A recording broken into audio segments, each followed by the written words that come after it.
Connect a SAS hard drive to a SATA controller. Note: the SATA controller must support SAS drives. One cable provides both power and data connections. Guaranteed reliability with a lifetime warranty. SAS to SATA cable with LP4 Power, SFF 8482 to SATA, SAS 29-pin to SATA cable. Ideal for use with SAS external storage devices, host bus adapters and RAID controllers. This high-quality 18in SAS, 29-pin, to SATA cable delivers both power, LP4, and data connectivity. This high-quality SAS-SATA cable.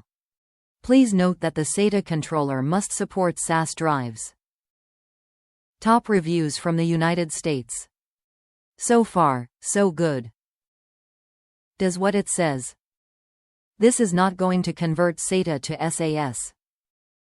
As long as you understand that, your expectations should be met.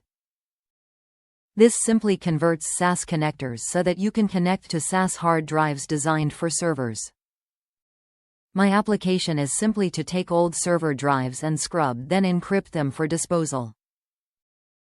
The comment in one review on making sure to align the keys of the Molex connectors was spot on. Be careful with that connection.